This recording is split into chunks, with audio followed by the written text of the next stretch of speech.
What's good, everybody? It's full-time trip. We're back in the building. Girona 1, Arsenal 2.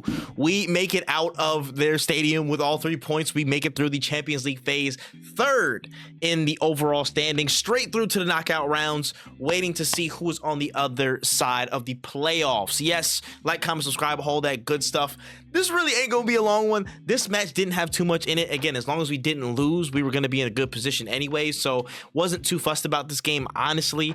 Overall, again, some scary moments, some shameful moments, but you know, it's a low stakes game, so I'm not gonna be mad at it. Can't be mad at any of it, bruh. I can only be mad at one thing, y'all: the fact that we need to sign players. We still need to sign players, bro. We got what, 4 days left in the window? Time to lock in, brother. But we'll get to that at the end. Speaking on the game today, again, game opens up pretty little, couple of back and forth. We end up dominating possession for good phases until one ball straight through to Danjuma. I forgot about this guy. I forgot he even played still. But he runs out. You know, so he runs onto the ball, and then Neto just comes out of his goal like he's on a Crash Bandicoot adventure and just tries to save the ball as Danjuma just curls it from like 30 yards out, and not like a screamer, but just literally just curls a shot. And Neto's nowhere to be found in his goal. He's all the way out, and again, we can see that way. But on the other side of that, we get a Jorginho penalty. I believe Partey drew a foul in there for a Jorginho penalty. We squeaked by on that, and then I believe just before the half or at the start of the second half, Ethan Nwaneri picks up the ball on the right hand side, just wriggles through, finds some space right in the edge of the box, and curler, bro. Trademark finish, man. The juju positively in that right hand side with those curl finishes is just mwah, mwah, mwah, mwah. Beautiful, man. You love to see it. We had some scares, we had some bobbles, we had some weird old fouls. Sterling missed a penalty. Oh my gosh, brother, please. You're making it hard, brother. You're making it hard, bro. You're making it hard, gang. Like, pause. Like, yo, you're making it difficult to defend things, bro. Like, you see what's going on, but it is what it is. It is what it is. My thing about this game was, again, just making sure we get rotations in, making sure we get rest in, because it's going to be a big game at the weekend. Nobody gets hurt, any of that stuff, and we just keep rolling through. It was good to see, again, people back in the lineups. It was good to see Odegaard back in the lineup. I thought he had a good outing pretty much generally. I thought our press looked a lot better with him, again, back in. And that was something that we could count on. Let me see, who was our 9 today? Was it Trossard? I believe it was Trossard. I about to say, I can't remember off the top of my head, but I know Sterling played on the left, Nwaneri on the right. I think it was Trossard in the 9, yeah. Marino, then we had Kivior, and Partey. Partey was kind of getting skinned, you know what I'm saying, getting caught out in some of those instances, a good amount of those instances, and just anything in space that has to do with Kivior or Partey is just, it's chopped, you know what I'm saying? So you got to kind of take those at face value for what they are, in my opinion. You know what I'm saying? It's not our optimal setup, but something that's just helped to get us over the line with fitness and such.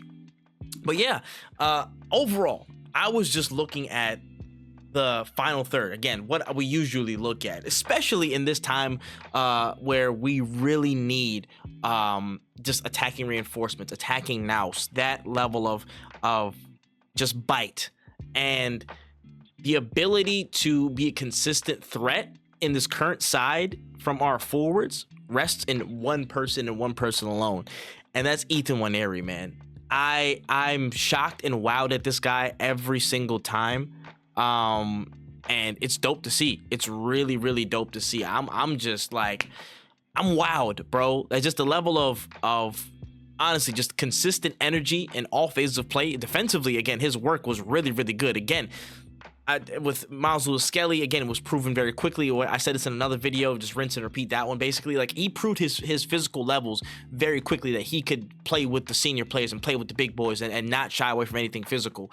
I think Ethan is, again, he's a bit slower to that than Miles, but again, different people, but still, his energy in a lot of these phases, especially on defensive phases, when pressing and when tackling and not being afraid to get, you know, like touch tight, bang into somebody, or like, again, try and get the ball off somebody. Very, very, very eager and up for that fight, and I was very surprised at that. And just again, just adds to the overall package, and adds to that attacking nous that he has, bro. Listen, just so twitchy, so good at, you know, again, finding spaces, prodding, like causing a bit of confusion, attacking, being relentless. It's just, it's so refreshing. And again, when we're looking for signings, he not one of them that I'm talking about. He is not one of those people. So I'm just delighted to have him back after that short stint out with the muscle problems. I'm glad he's back. And yeah, we're gonna need every attacker we can get while Saka is still, you know, waiting in the wings to come back until what, like late March, probably April at this point. It's tough, but again, we make it through. Not much else to say. Neto, brother, that was not good performance today. But I don't want to harp on it. Man. I don't want to give y'all too much over analysis of the game. It wasn't that much in it, but some of the things were a little bit scary. Some things were. But the only thing I will say is, again, the signings. The window closes. By the time you hear me in the next video, the window will be closed and we'll be done playing Man City, whatever the result is. And our business in the window will determine whether we were a diligent and serious enough institution and boardroom to bring in the players needed to help influence and help push us to the place that we need. Again, we've seen links with Ollie Watkins literally in the past day, who just got a golden assist today. Missed the pen kind of wild, but still had a good performance overall. We've had Matthias Tell, who apparently doesn't want to go to Chelsea, but he's open to other options and such. And we're seeing people flood the timeline with clips of him loving Thierry Henry. The French juice will never die. Like, there's these options out there to support talents that we have, like Ethan Nwaneri, and help give that, again, dynamic edge from multiple sides of the field. It's time. It's crunch time. I've seen a wealth of options, and I've seen a wealth of, again, different looks and combinations of potential people we can get. Naipan, Tell, you know what I'm saying, Duran, Ali, Watkins, Sesko, blah blah blah. The names and lists go on and on.